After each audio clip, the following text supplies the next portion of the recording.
here? Am I far enough away that I could do it without this? I think so. I think Yeah, I think you're gonna need to. Yeah, I'd say with somebody. I mean, we do it at church in the evenings, like our mass, the priest takes Oh, his mask okay. off. Okay. Should be all right. I've realized how much for me hearing is visual. Yes, sure. Okay. And I suspect much like a mass, Sunday mass, they'll film from the back forward. So you'll probably just be stuck with it. You made it.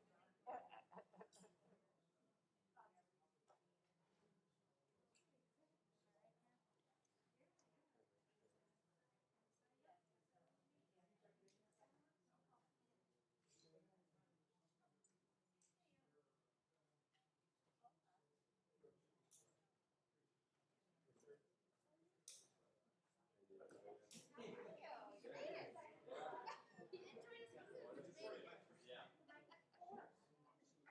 did school go? I didn't go anywhere. Yeah. How's it going? Yeah. Yeah. Yeah. Today. He's doing good. Lots of energy.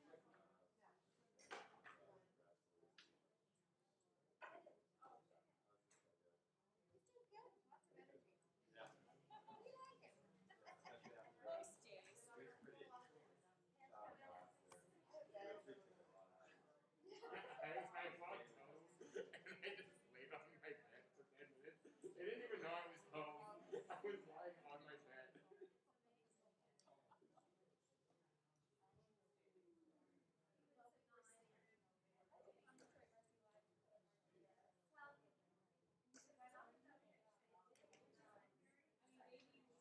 Yeah, it is not intuitive. Maybe tomorrow. Some more direct. I was gonna help Anna with his trucks. Take money in. What's not intuitive? The system that we have on campus for advertising events is called Detroit Mercy Live, and it's like the platform where we host events, but it's really not user friendly. So I'm just starting my 4th year here, and I still can't figure out how to use it. So I have to admit I haven't put a lot of concerted energy, but yeah, I've had it a couple times. So it's just kind of a cumbersome online system to upload things. Three.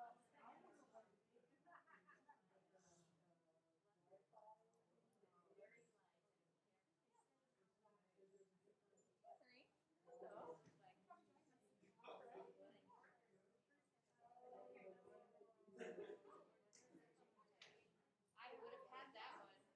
I didn't know the one that was there. I thought it was just a different one. Sorry about that. Check with our newest members and find out what that password is for the MCA. Because I want to do it. It goes in one syllable. Exactly. So I don't know if you know,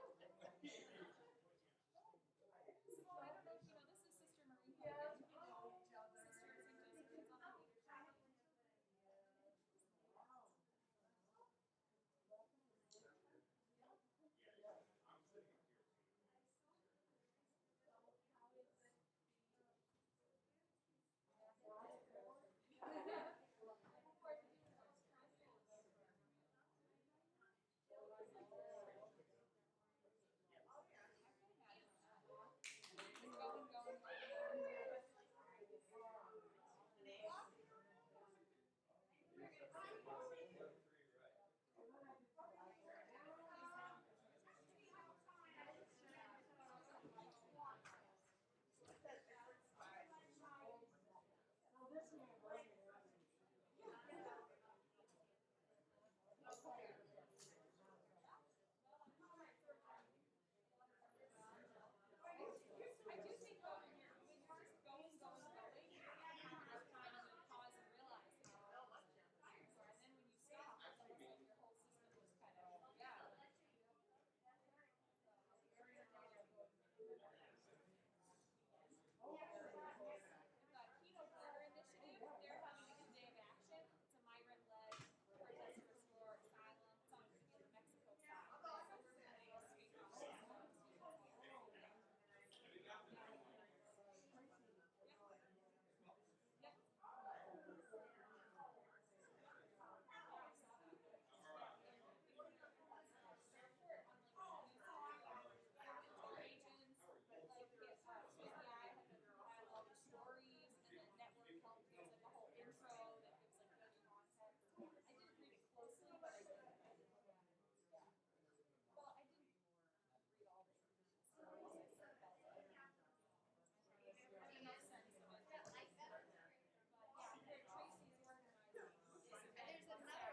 Is this working, Dan? Okay, this is not a microphone. This is for our virtual folks, but I do want to welcome all of those who are here in person at the University of Detroit Mercy, as well as those of us who are joining virtually online. And my name is Anita Klug, Director of University Ministry. We're one of the sponsoring organizations who brought Sister Simone to join us today, along with the Department of Catholic Studies, Mission Integration, and CLASA. So thank you all for being here today. And as that's disappeared, let me go find it again. My apologies. Okay. Technology is great till it's not. Yes, that would be lovely. Thank you, Erin. Okay. So let me tell you a little bit about Sister Simone, if you haven't already read about her, heard about her all these many years. First, Sister Simone is the former executive director of Network Lobby for Catholic Social Justice, a federal advocacy organization founded by the Catholic Sisters to lobby in Washington, D.C. for policies that mend the gaps in income and wealth in the United States. She has led 6 cross-country Nuns on the Bus trips focused on tax justice, healthcare, economic justice, comprehensive immigration reform, voter turnout, bridging divides in politics and society, and mending the gaps. She has appeared on 60 Minutes, The Colbert Report, and The Daily Show with Jon Stewart. She is a religious leader, attorney, and poet with extensive experience in public policy, advocacy for systemic change. But tonight she's going to talk to us about sacred listening, which is at the heart of spiritual life. It is opening ourselves in the midst of our hectic lives and listening for the whisper of the divine. But it is not an individual solitary practice. In this time of national turbulence, we are called to sacred listening to each other, to our planet, and finding the divine path in the process. Join us tonight as we explore this with Sister Simone, and thank you again for being present with us today.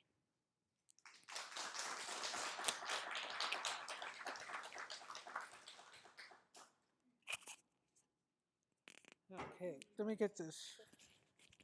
Is this right? I think that's okay. Is that good? High enough? Technology is wonderful. And it allows us to do some things in person, which I just love. To be together is fantastic. And to know that there are virtual people out there. So virtual people out there, be a little jealous that we're here together and hope you can join us next time. Tonight's presentation really, I'm hoping to be able to do a presentation and then to enter into some conversation with those of you here, and possibly, can we get a little maybe feedback from those watching? I don't know if that'll work, but we'll give it our best shot. Because for me, the critical piece about listening is that it shouldn't just be me talking, that I too should be a listener in this process.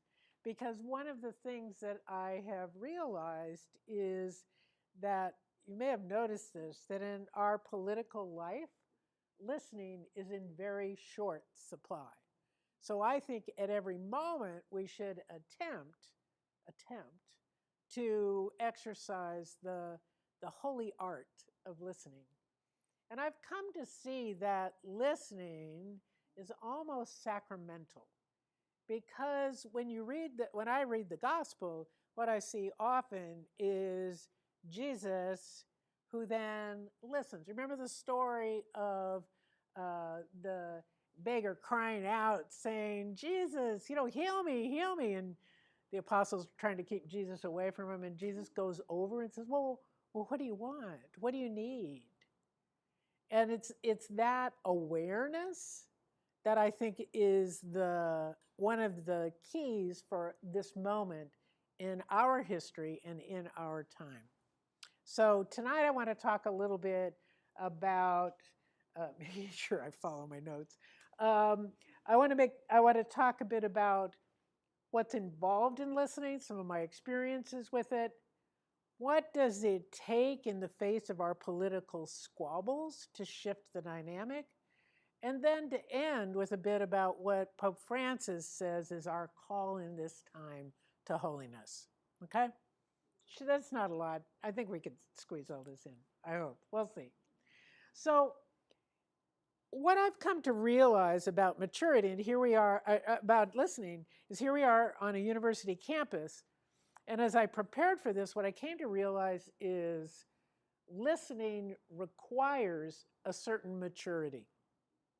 Because it requires me to be interested in what you think, while at the same time being able to hold on to my own point of view, that not feeling like I'm swamped by your view. And so I think one of the important things about a university education is being able to encourage students into that reality of being secure enough to listen to another point of view. And we had some great experiences today. I got to drop in on a couple of classes and to have folks tentatively, they were a little nervous to step into the conversation. But once they could get in, there was a richness, a real capacity to explore some new ideas. Now at dinner I was saying one of the new ideas that was being explored, which I was sort of surprised about, was that one of the students asked, well, are you really a nun? I mean, does Rome know about you? Just, totally puzzled. But being able to hear, for me it was important to hear that perspective, though I was a bit disbelieving. But it was an important piece to understand that for some students, their Catholic sisters are seen as in a removed planet. Or maybe Mars or Jupiter is bright in the sky right now, so maybe that's where we are. But how important it is then to hear what their perception is in order to be able to enter in to where they are, and to invite them to another perspective. So I'm hopeful that by listening, we can move towards a greater sense of community and the whole by understanding different perspectives. But I do realize that it does take a certain personal maturity, because when I'm nervous about my own point of view, have you noticed this? When I'm nervous about it, I'm more certain. I'm absolutely convinced I am right. Don't dare mess with my thinking, right? But when I'm secure in it, then I can be more open to other points of view. So that's part of the challenge that we face. So let me start with one of my experiences. This was in the fall of 2019. Maybe it was like December, I think, of 2019. And we were in this lovely town, a village of Poetry, Texas. Now, who would think Texas would have a village called Poetry? But they do. And we were meeting in this Methodist church that was founded in 1845. Can you imagine?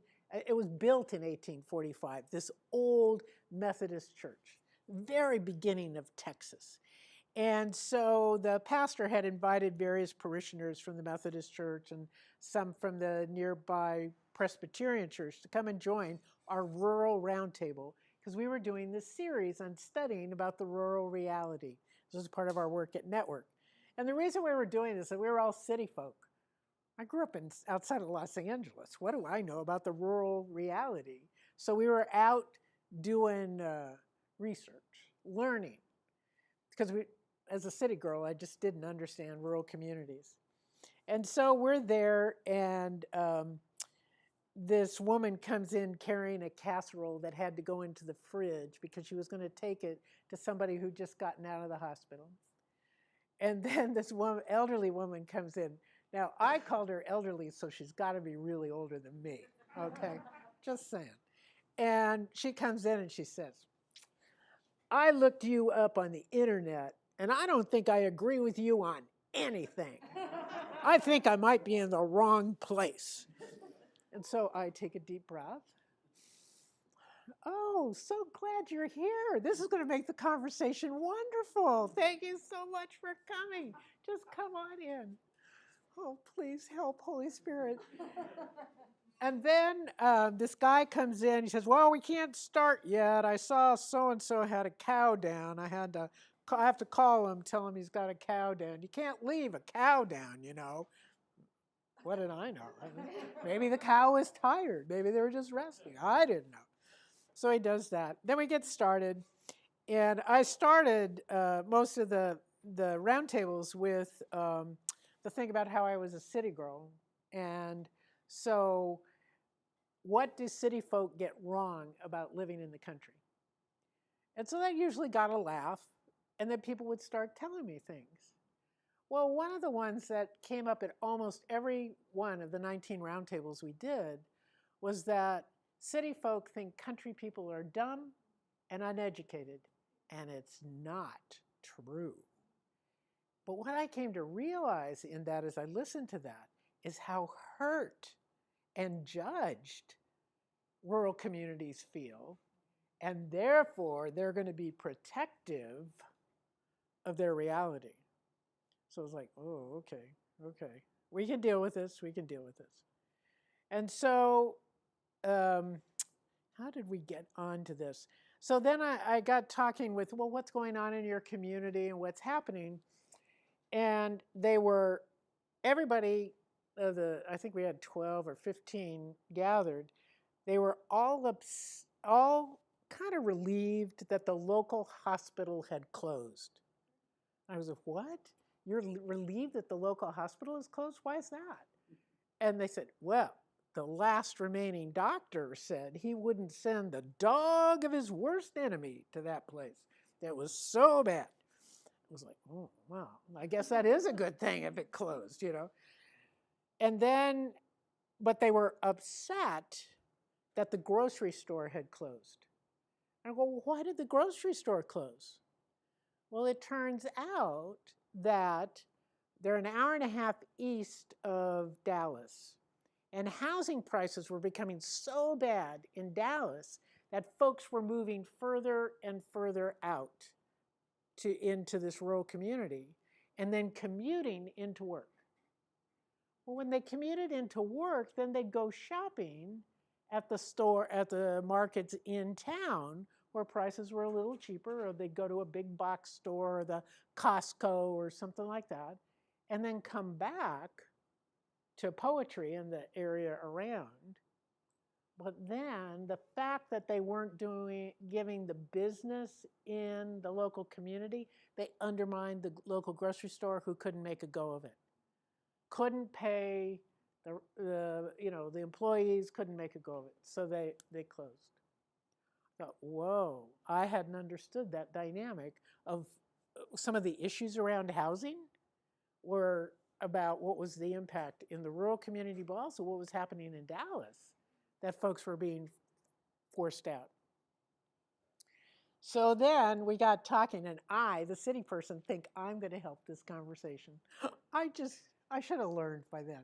So I think I'm going to help the conversation, and I say, well, grocery stores are really supported, especially in rural communities, by Supplemental Nutrition Assistance Program. The SNAP program is a great addition because it gets new money from low-income people into the community, and it could bolster your grocery store.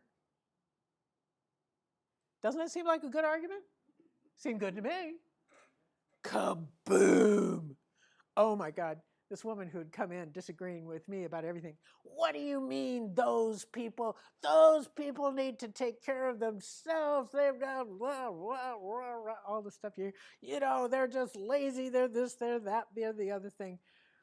And they need to take care of themselves. And then somebody else chimes in, yeah, they need to be independent. And so finally I said, stop. I just saw you bringing a casserole in for a neighbor. And I saw you calling because the cow was down, and then you were late because you had to help them get the mower out of the ditch. You've all been taking care of each other, and now you're saying they have to be independent, take care of themselves? What are you talking about? It was like, whoa. No one had ever called them on their talking point. And we had the most amazing conversation. Well, I listened to the most amazing conversation where they tried to figure out what were they talking about? What did it mean? Because it was true they were taking care of each other. It wasn't just about individualism and being separate, that they had been in relationship. And what they came up with was among the more, I was so struck by it. They came to articulate that they believed in a communal duty to respond to the needs around them. And that because they knew their neighbors, they knew what was needed. Isn't that amazing? And so that the benefit of a small community was that they knew how to respond. But then what they realized was these folks moving in from Dallas who weren't connected to the community, they didn't know what they needed.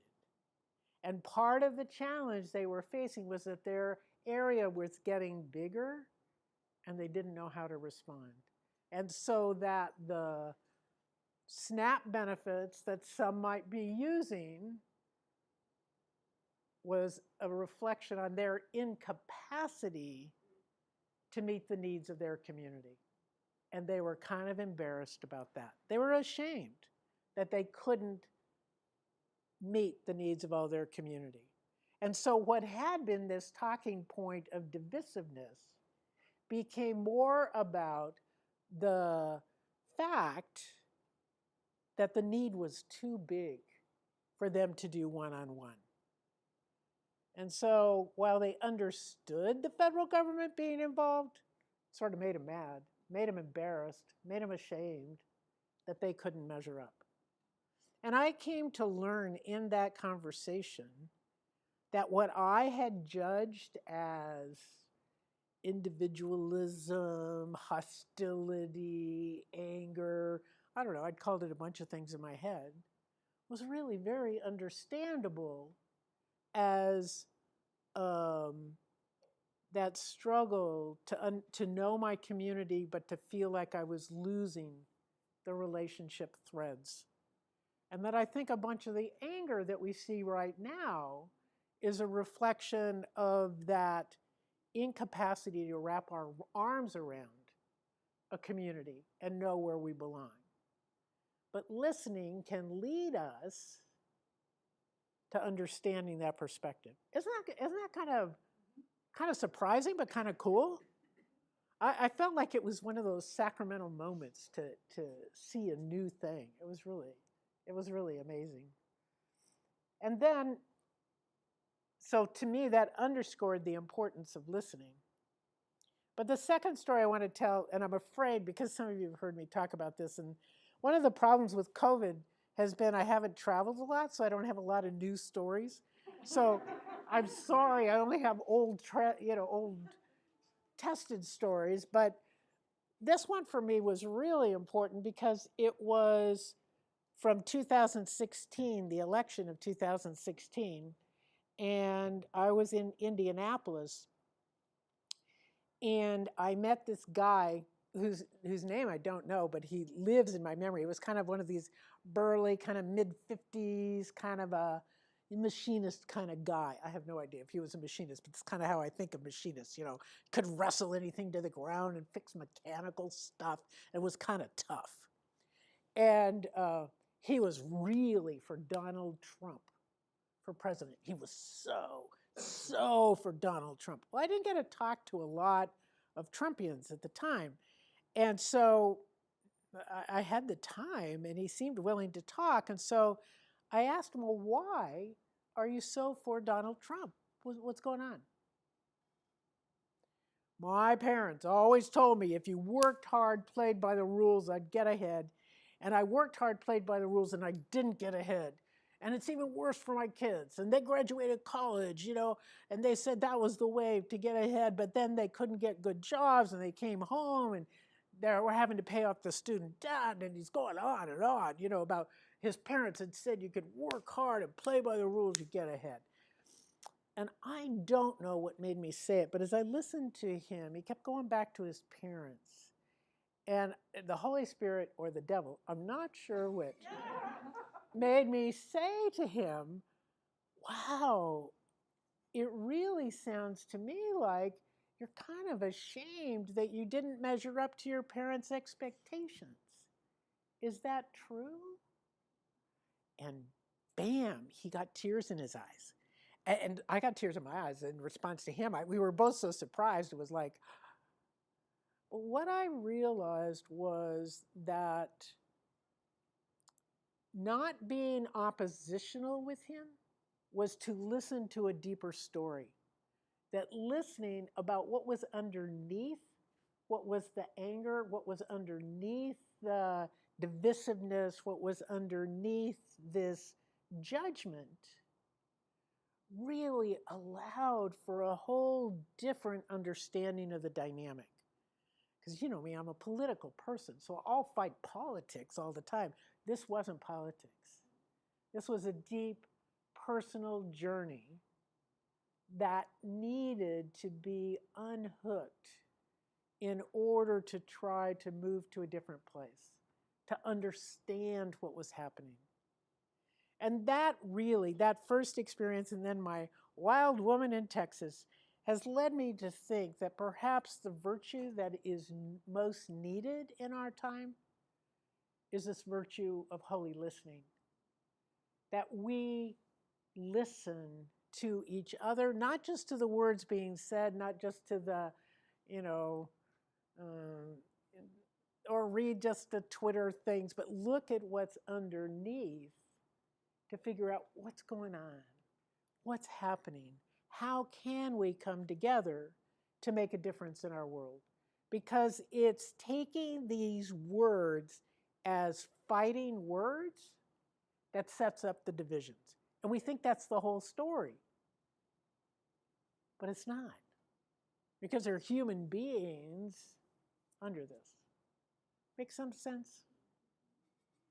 Oh, all right. It's a theory. Here I am at a university espousing my theory. So maybe we could get do you have a psychology department or somebody, social studies, we could test my theory. But I do think out of my own experience, it's been really important. It has really worked. So in this time, I think what we're called to do is to create communities that can listen beyond the difference and hold a heart of compassion in the listening. Now, I have this, okay, you can laugh. In what was it, October last year, almost a year ago, I wrote to the Biden campaign and suggested that what they needed in their administration was not just the Office of Public Engagement, which they call the front door of the White House. That's how you talk to the administration. They needed an Office of Public Listening, where they would go around the country and listen the way we did. Well, here's what's interesting, is they put me in touch with another guy who had a similar idea of teaching empathy. And so, anyway, the two of us are trying to put together a proposal. So think of us on Thursday, we're going to try to put together this proposal for the administration, see if we can do something with it. But I think the political reality as a nation, we would be so much further ahead if we could listen to each other and not get put off by the woman who tells me she doesn't agree with me on anything, It kind of puts I kind of enjoy the challenge. So kind of a strange person. But then the question comes, okay, this is me, I'm out listening. What do we need to do and who do we need to be to nourish that capacity to listen? Because I've already said it takes maturity, but it also takes being grounded in community. And so I want to share with you some of the characteristics that I would propose for this community that can do this work. And seems to me the university would be a perfect place, a little petri dish of trying this out, just thinking. But the first characteristic is, and this is based some on Walter Brueggemann's work, but the first characteristic is a long and available memory. A long and available memory. Okay, some of us have gray enough hair that we know that our memories are not always the most nimble. That's why you need a community, so that somebody's going to remember at the right time what you need. And I have another friend who calls it a lazy Susan memory. Just wait a minute, it'll come around, it'll come around. You just got to wait. But the important part about memory is that we know there were tough times in the past, right? We know from memory the work of our forefathers and our foremothers. We were talking about our religious congregations and the amazing pioneering work that was done in our early days. I mean, they were like few. My community, there was one sister. So who came to the States and made my community happen. So it doesn't take a lot, but it takes a memory of the challenges that we have faced and we have overcome.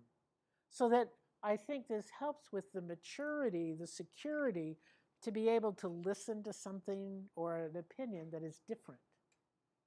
Because we know we've got roots. Our founding sister talked about that Sisters of Social Service. I have a friend that calls it Sisters of Social Troublemaking, but need roots that are pine trees on the craggy rocks, and we need roots that go deep to touch the water in order to withstand the wind.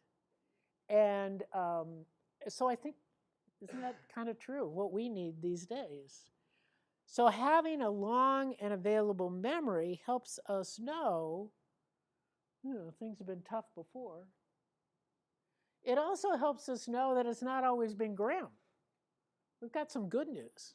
Right now I'm holding on to the fact that in '64 we passed the Voting Rights Act so we could do it again, si se puede.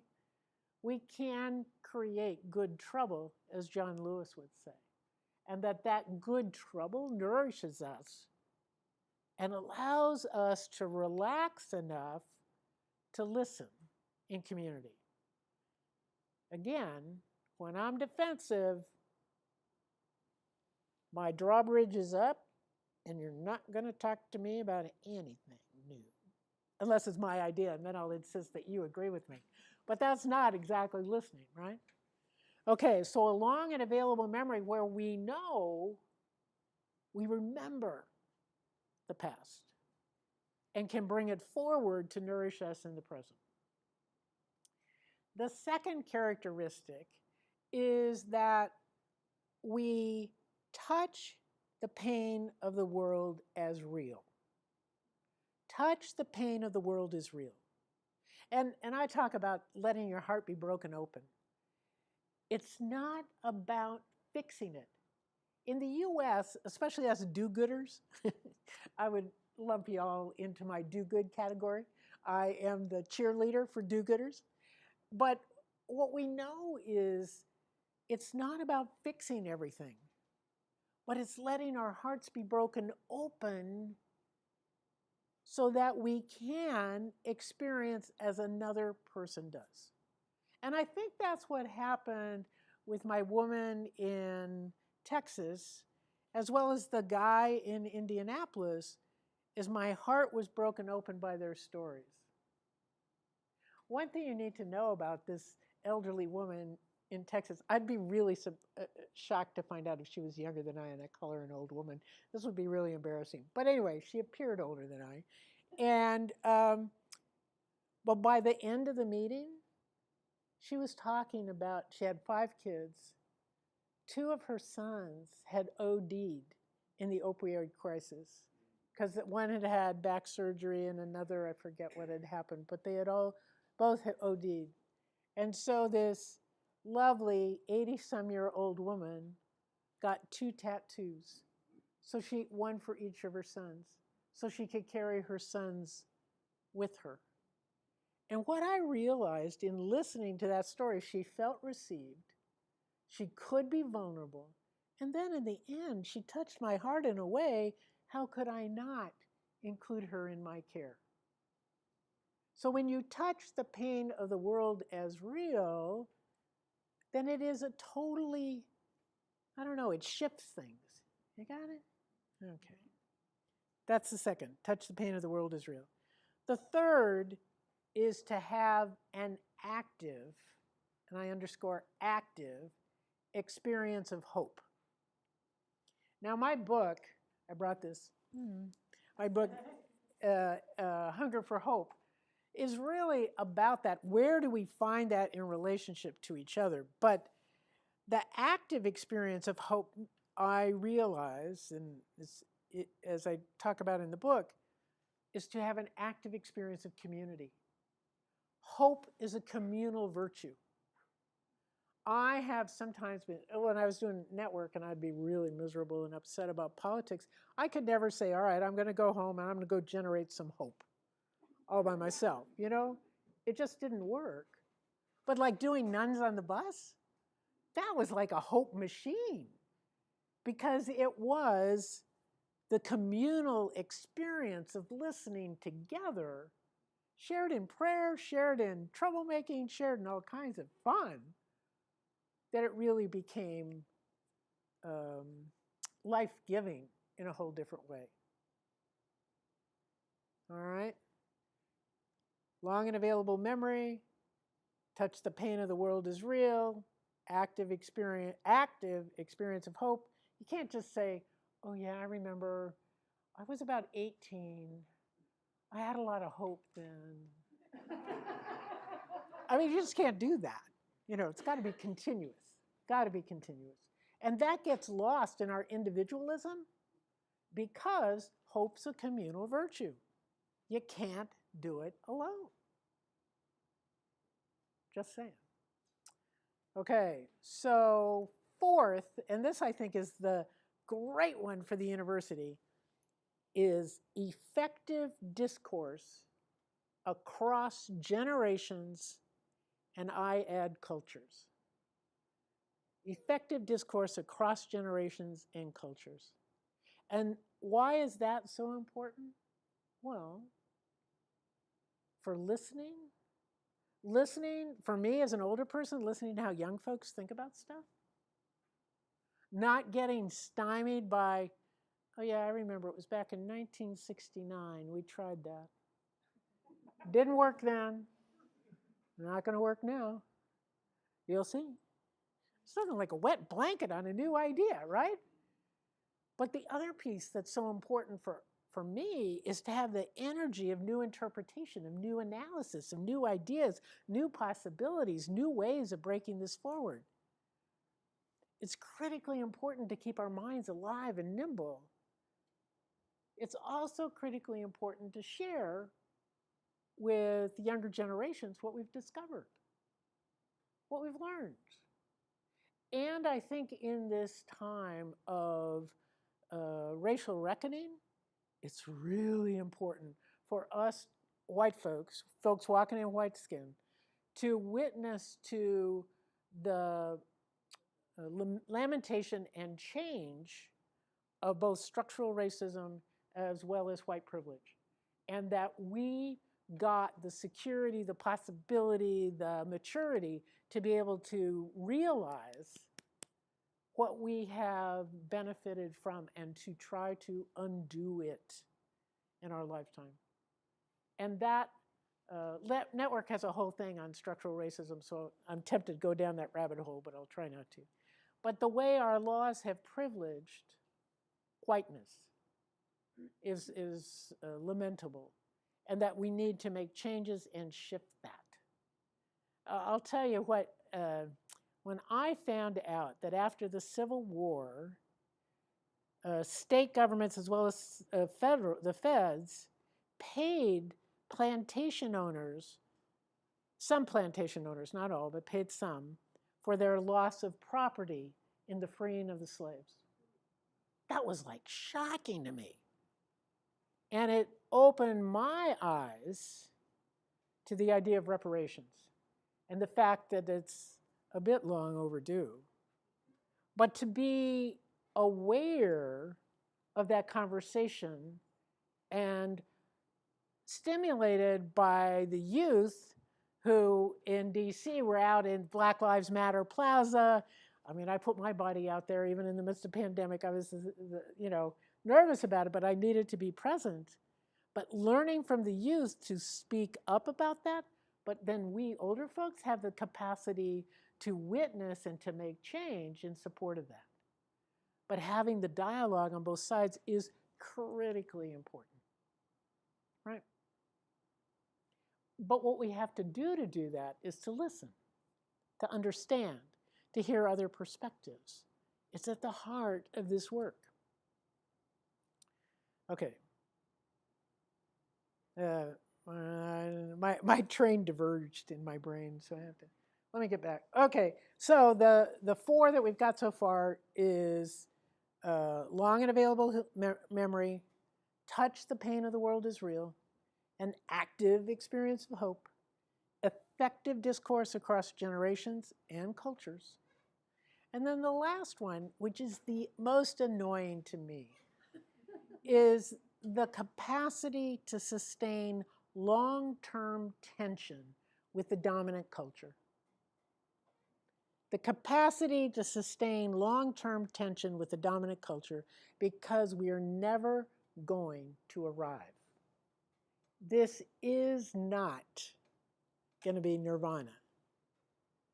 It's just not going to happen. But our capacity to build community together creates that attempt to mirror that sense of solidarity, that sense of connection, that sense of promise. That is what we hunger for. And who is it? St. Teresa? Oh, I don't know who it is. I'm really bad at that. But it says, or Augustine? I don't know who the heck it was. Some saint said that our hearts are restless until they rest in thee. St. Augustine. I have a sight checker over here. Thank you. But that our hearts are restless until they rest in that sense of wholeness and presence and care. And that is, I think, what can sustain our listening to diverse opinions, because we hunger for that sense of belonging. Quite frankly, I have a hard time wanting to belong with Mitch McConnell. That's my sin, I'll confess. But what I've realized is it doesn't require me to belong right next to him. I can get a few people in between and, but I do want to create a community where he too could be affected by the stories of people around us. And so how do we bring in everyone, even those I disagree with? Because we are challenged to love everyone, to involve them in some way in this amazing capacity to build the reign of the divine.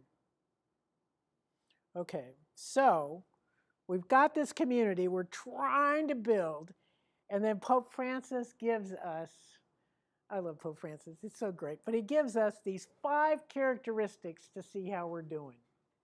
You can tell I like numbers, But these 5 characteristics to see how we're doing. He calls them characteristics of holiness. And I have to confess, they're not exactly what I thought of as holiness, but I love them. So he says the first characteristic of holiness, of this capacity to create this community, is perseverance and meekness. Now, what he means by meekness, it's not like, oh yes, I'm just a little servant. He doesn't mean that at all. Meekness means a willingness to learn from each other. Like the willingness to learn from the guy in Indianapolis or the woman in Texas.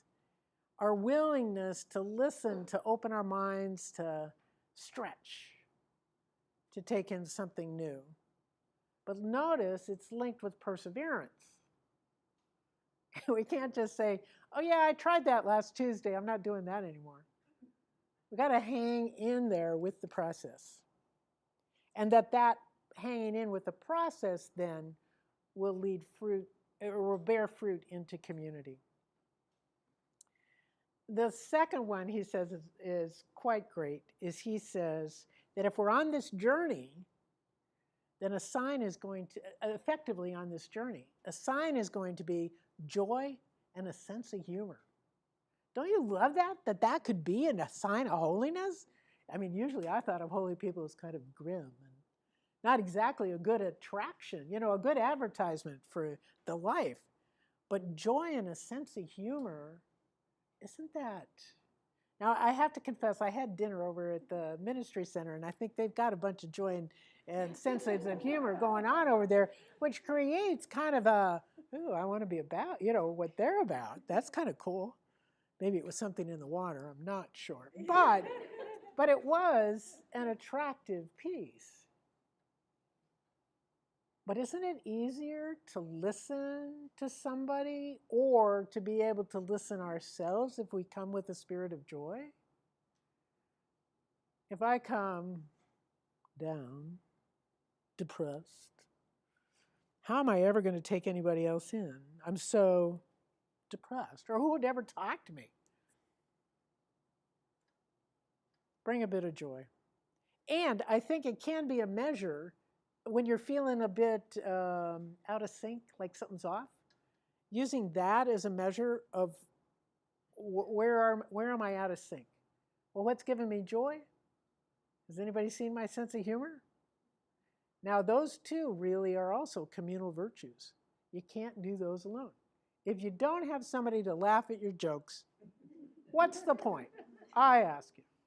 And Pope Francis says that's holiness, or one of the signs of holiness.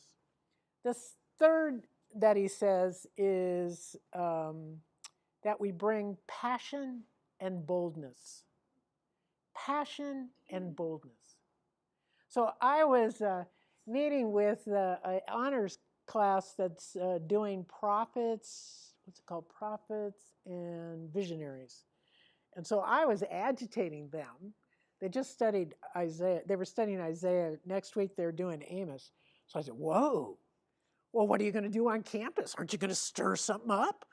I mean, if you're doing Amos and they're working on agriculture, they're doing some agricultural project, it was like, whoa, you got to get with the farm workers. You got to make something. I think they thought I was a little, I don't know, I was a bit troublemaking. But if they're studying prophets, heavens, you can't just study them. You got to do something. So, but the passion and boldness, too often we second guess. We take a step back. Oh, that wouldn't work. But in community, then we've got the support to do what John Lewis called good trouble, that we can do that together. Sign of holiness. The fourth sign, he says, is that piece about living in community. That it's in community that we've got the courage to do this together. I couldn't have done nuns on the bus if I was only, you'll notice it's the plural. You couldn't just had none on the bus. That would have been N-O-N-E. But it's the communal experience. And every morning, for me, that bus was just fabulous because every morning we would gather for prayer together for a half hour, and then we'd go out on the road and have these amazing encounters. And then we gathered at night and sipped wine or beer or something like that and debriefed the day, and then got up in the morning and did it again. But it was the communal reality that supported us. So some days, there were a couple days where I was a little grumpy, but the community carried me through. And quite frankly, a couple of the other sisters sometimes were grumpy too, but we carried them through too.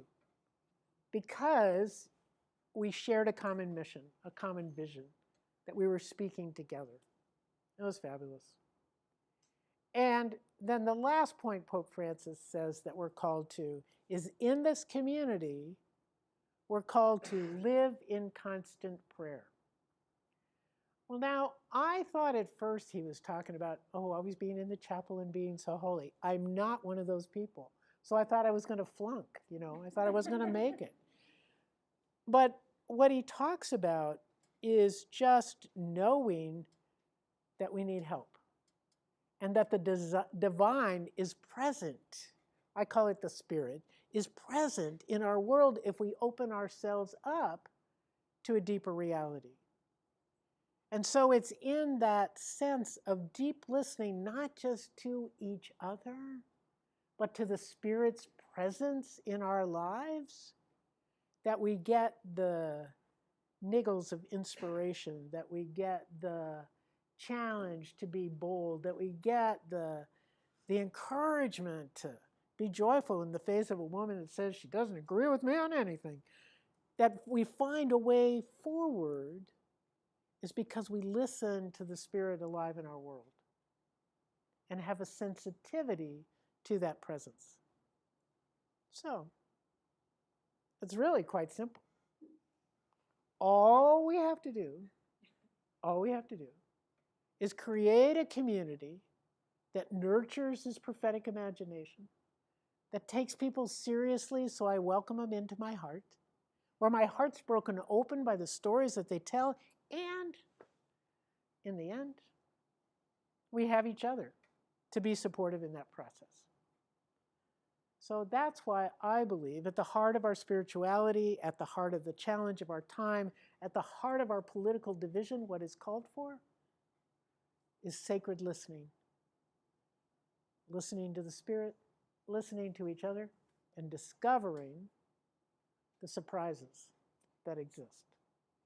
So, by absolutely no authority vested in me at all, I would like to commission you to be listeners for the common good, to welcome in folks who think differently, to take the bold step of asking people to tell them, to explain who they are and what they care about, and receive them. Don't spend your time thinking about what you're going to say, or they got to ask me about my story. It's all about receiving the gift of another person so that we indeed can be woven together into a community that can indeed nurture the imagination that we need for our time. And that imagination can begin to help heal our nation, I hope, I pray, and our planet that's in dire need. Thank you very much.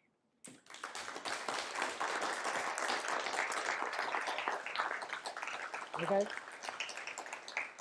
Now, this is my favorite part.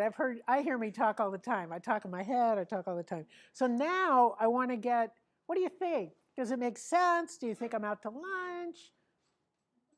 What's going on? And we'd like to listen. We'd like to practice. You've all been listening, so I'd like to practice listening. What do you think? Boring? Yes, Connor. So I was thinking a lot about when you were talking, especially your first point about having a long and available memory. So maybe this is me being 23 and not having that long and available memory. But you've got us. You've got the old people. I think a lot of times, like, we talk about, like, oh, these were the mistakes that were made in the past and how can we move forward. But what about stuff that has kind of constantly been an issue that we might have to find a new solution to? I think a lot about, like, social media discourse and how on Twitter it's like a gotcha and 250 words or less. Like, how, as something that's new, do we focus on ways to overcome that? Or to use it. I'm like a Twitter fiend. If you don't follow me on Twitter and you're on Twitter, follow me, please. I only have 27,000 followers. I'm trying to increase it, just saying. So don't knock Twitter. I like Twitter. But you're right. There's new tools, but those very new tools can then be subverted. So how do we use it? For comment, for engagement, but it can't replace the personal connection. I mean, that's the thing. The temptation is to think that it's all just my phone. I can do it all here. I don't have to look you in the eye. I'll send you a text. How's that? And the challenge for this deep listening that can move us in a new direction requires some personal connection. And I've worried with COVID that the undermining of that personal contact is drawing us more and more away as opposed to bringing us close. I had hoped when COVID happened that it would help unite us as a nation because it's science. But have you noticed that didn't work? So how do we utilize, I just had this idea, how do we utilize those platforms to bring people together? So what if we did a Twitter campaign where we challenged people to have conversations with somebody they didn't agree with and then tweet about it? What'd you learn? I mean, we could use it, but we'd have to be strategic about it. You got it? So I think you all, with social media, with other platforms, with opportunity, it's what do you do with it? If it's just the silly post because it looked really cute, or no, whatever, I won't make fun. I'm trying to be respectful, and but use it for the benefit of building community or encouraging this sort of behavior. I really like the idea of a campaign. Maybe the ministry office and I could create something. Just saying, just saying. But it's what you do with it. Social media is great, but what do you do with it? Yeah. What about being canceled on social media? Do you ever think that it's Yeah. a good thing to deplatform someone or not give them a place in the community? Well, could I repeat the question? Okay, so the sorry out there, I really screwed up. So the question is, what about canceling people on social media? What about, deplatforming them or those kinds of things? I do think there needs to be some bounds of society and some willingness to engage responsibly in society. So, but this cancel culture where you make one mistake and you're voted off the island, that doesn't fit our Christian background, who we are, where forgiveness, my patron saint is St. Peter. I'm Simon Peter, and Lord knows he screwed up. I mean, first of all, he leaps out of a boat and then he loses his faith and he begins to drown and Jesus has to save him. And then he denies Jesus. I mean, cancel culture. Let's cancel Peter. But the fact is, we've got to be able to do the human thing of sorrow, repentance, forgiveness, and invite people in. But in this, have you noticed sorrow, repentance, and forgiveness are not often expressed in the social media context? And so how do we find some new ways? That could be the second campaign. After we do the campaign for listening, let's do the next campaign for forgiveness. So the next time, some of the cancel culture gets out there, which will probably be tomorrow, when do we ever forgive? What is it to forgive? Did they say they were sorry?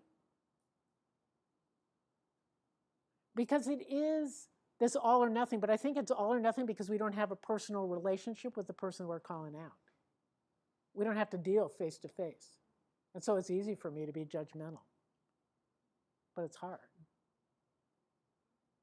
I like 2 good campaigns. Yeah. Could you pull your mask down because I can't hear you? I know you said at the end that as we're listening, we're receiving what we can get from people. But I know that a lot of people say that one of the best gifts we have as humans is to give, like whatever we can, give like time or energy. So would you say that as we're listening and we're receiving, like in a way we're also giving because, it's not that easy to simply listen? Whoa, important point, important point. Okay, so what you were saying is, let me see if I've got this right, that we're taught in our faith that we're called to give. And I was talking about receiving, which is kind of greedy on my part to just receive, vacuum up all these opportunities from people. But what she pointed out was that by receiving, that's also giving. Being able to receive someone's story. that guy in Indianapolis, I think I gave him the capacity to tell his story in a way that touched me deeply. I received something really deep from him, but he also had then the opportunity to talk. Or the woman in Poetry, Texas, I gave her the space to be different from me, to think she was going to fight with me, and then find common ground that we both mutually found something important. So it is, when we're giving and receiving, sometimes it's hard to tell. Did I give or did I receive? It was very mutual. And that's when we know it's community. Like people on the bus, when we do nuns on the bus, and we go someplace and people say, oh, thank you for coming. And we say, oh, no, thank you for coming. Oh, no, thank you for, no, thank you. We'd go back and forth. And what I realized finally was that when people started going back and forth with that thank yous, it was because we saw each other as gift. And it was community that got created in that moment. So when we see each other as gift, then it's that magic. So who could tell who was given who what? We created community in that moment, and we were grateful. I think gratitude. I have a poem that starts off, let gratitude be the beat of our heart. And I think that's the movement that we're called to. But it's important to remember we're called to give. We're not just out there collecting. We can have scrapbooks of, oh yeah, here's my story from Indianapolis, here's my story from Texas, here's my story, no. It's about the human connection. Good point, good point. We probably have time for like one more, two more.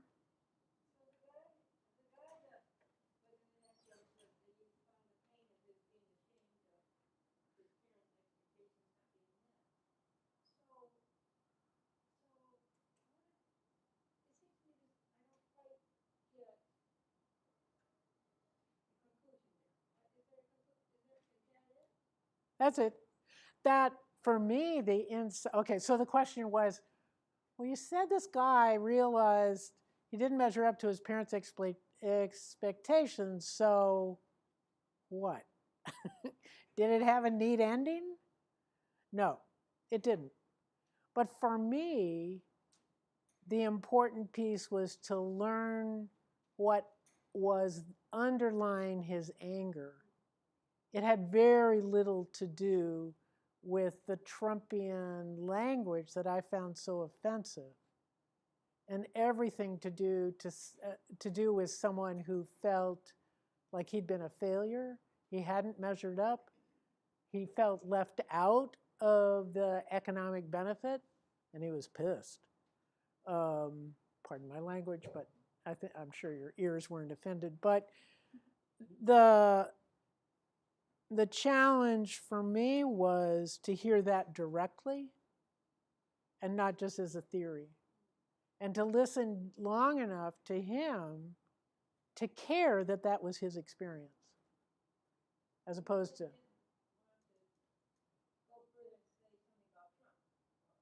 oh, he had been so for Trump in the beginning. He talked about Trump, but I wasn't.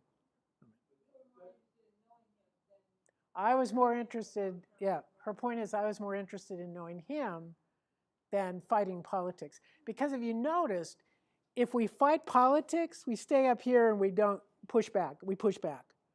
I'm for Trump, I'm for Biden, or then it was Clinton, and we push back and forth, and we both get stuck in that position where you can't move.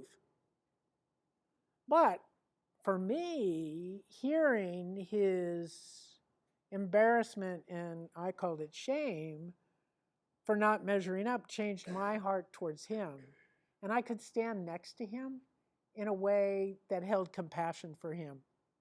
And I think that, for me, it probably says more about me than it does about him, but that I could finally share some compassion for people that I deeply disagreed with. And most of you know my politics. I politically disagreed with him, but I could hold compassion for him. That was the change. Yeah. Piggyback on that, though. I mean, I think there's another piece that does need to be said, and you said the Trump is feeding off of that resentment. I think we have to put that piece in there, you know. That Oh, absolutely. That's exact, so people have these resentments, disappointments, shame, whatever it is, and he, you know, provides an answer, or at least what looks like. Okay, so the point for the folks out there in television land or Zoom land, the point's being made that yes, it is about the shame of this one person, engaging this person, listening deeply, but we do have to put in the Trumpian reality that Trump played off of that resentment, knew how to tap into it. That is true. But for me, the learning was nobody else had tapped into that. And so the fact that there were folks who had felt so disenfranchised that it put a pressure on us. And it's one of the reasons that we did the rural roundtables, was to try to go around the country and listen in areas where folks felt they hadn't been listened to. And that quality of listening created a few shifts. It's not, hence our idea for the Biden administration. I mean, it's going to be amusing to see if anything happens, but the idea that Trump's success was in direct relationship to the fact that nobody had touched this kind of pain. And so, what do we do? And in order to create community, it seems to me that we've got a real responsibility to find new ways to connect. And that's where listening for me is at the heart of it. Yeah. Your comments made me think about an interview I heard years ago about a former white supremacist who works to rehabilitate white supremacists. He said we always see two things. There's a wound, whether it's abandonment or addiction or isolation, something in their life that has happened, and a deep desire for community. A deep desire? For community, for belonging. Oh. You find in the white supremacist community what you need to at least feel like you belong. And so he said in order to bring somebody back from that, we have to hear their wound, to really listen to their story. Wow. So that they feel recognized, and then give them love and community that they're finding in a They could be way that's welcome really back. defeating hatred. And it strikes me that maybe that's one. And what's the point? What's the end result? That maybe in being received, having one's story received, it allows you to heal in a way that could move away from that kind of antagonism. Right. Okay, for television land, Sorry. no, don't be sorry. That's a great story. She had contact with former white supremacists, was working, helping others come back from that, right? And the two characteristics of what draws people to white supremacy is a deep wound and the desire for community, to belong. Wow. So the counter then becomes some way of addressing that wound, healing that wound, but also an equally strong community. Wow. We got our work cut out for us. Did you notice? I think that's one of our challenges, is we can take community, easy come, easy go. But it's not. It's at the heart of things. And that's the challenge. That's the benefit. I did this, oh, Glory, was that just yesterday? Yeah, it was just yesterday. The Clinton Foundation, I was on this webinar with the Clinton Foundation on opioid addiction, and some of you may have seen her. Dr. Lena Wynn was the MC. She's on PBS all the time. But anyway, and Dr. Rolkoff from the National Institutes of Health, they were the serious people. I was just the faith person, talking about opioid addiction. And what they were saying is that it is only community that can help break the addiction. And that the need for support is so critical in those difficult times that it's being wrapped in community. And so my hunch is that it's another instance where our hyper-individualism is exacerbating either drug and alcohol addiction as well as opioid overdose and all this other stuff. And we've got to get our acts together to create communities strong enough to welcome people home or welcome people back or invite them back. Good point. Okay, I think I'm past my time. Am I past my time? Do we have one last comment? Anybody? Have I intimidated you all saying you're going to be the last comment? Could you tell us a story about some urban poverty experience? Oh, yeah, because I figured I was talking to city folks. Yeah. Well, I'll tell you one that we did on our virtual bus. You know, Anita, you said we'd done 6 bus trips. Well, we have done 6 bus trips and 1 virtual bus trip. So it was actually 7, but 1 was from sitting in my living room the whole time. But Aaron was a piece of that. Right, and Linda, and I don't know anybody else. But I'll tell you one from our dialogue across geographic divides. We did trying to get urban and rural folks together. We did 5 in 5 states, but the one in Michigan was really a treasure because what happened was, so I talked to the rural folks first, then I talked to the urban folks, and we put them together. And the Detroit folks were shocked to find out that the folks in southeast Michigan have a problem with abandoned housing.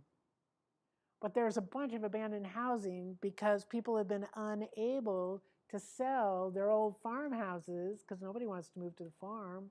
People may still farm it, but they live in town. And so there's a bunch of abandoned buildings. The people in southeast Michigan thought the people in Detroit had it made. I mean, they're the cities.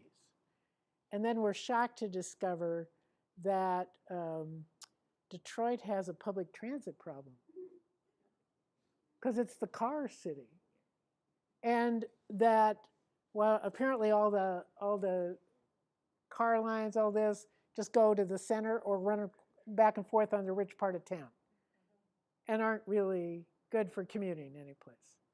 Well, the folks in southeast Michigan, or southwest Michigan, I said southeast, I meant southwest, down by Adrian, down that way.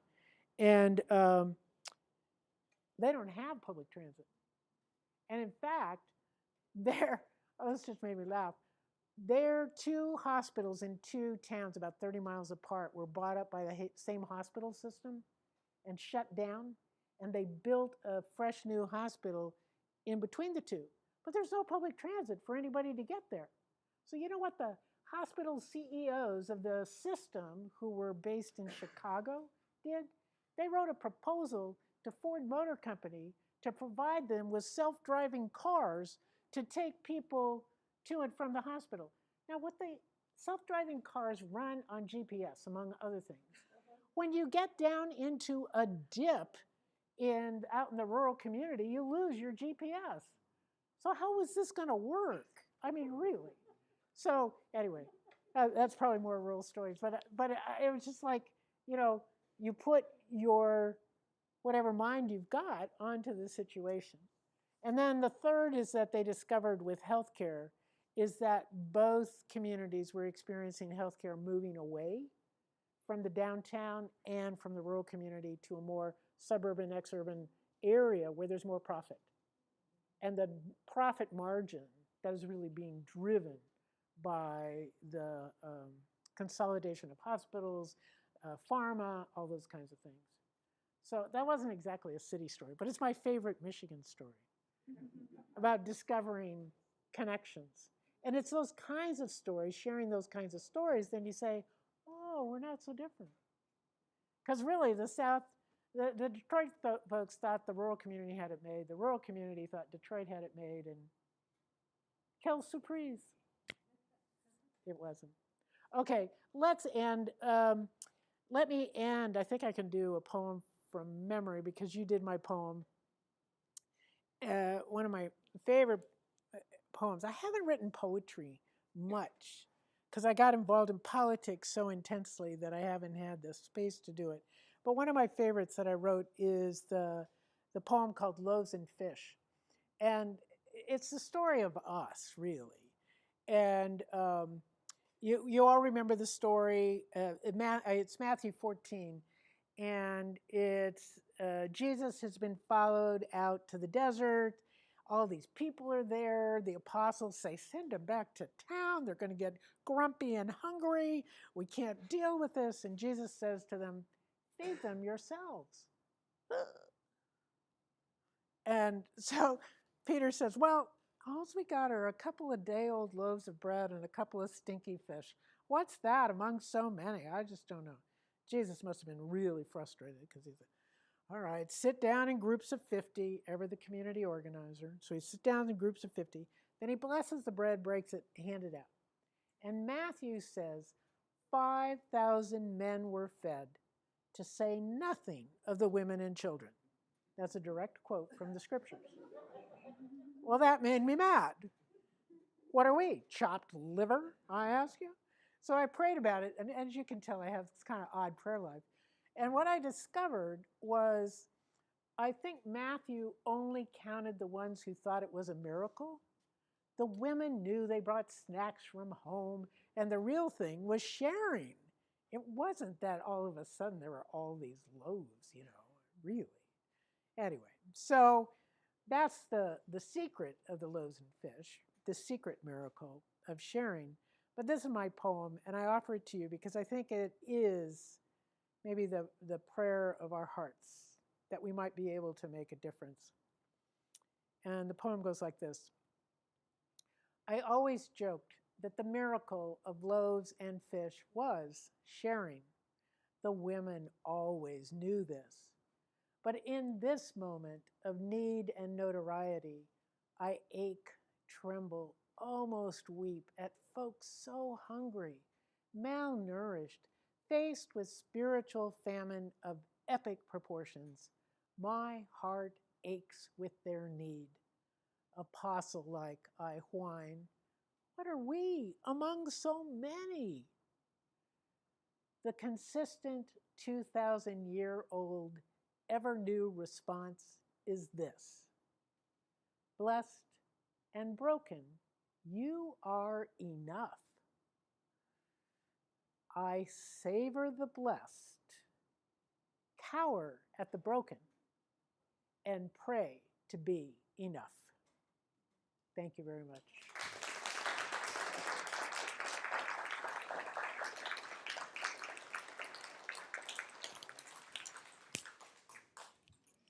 Do you want to say something? Thank you all for being here this evening. And for those of you who might need a link to what she spoke to tonight for class or for different groups, just let me know. Okay. So see Anita if you need a link out there. Yeah. Okay. Thank you. Thank you. Thank you very much. I'll turn it off. Yeah, thank you.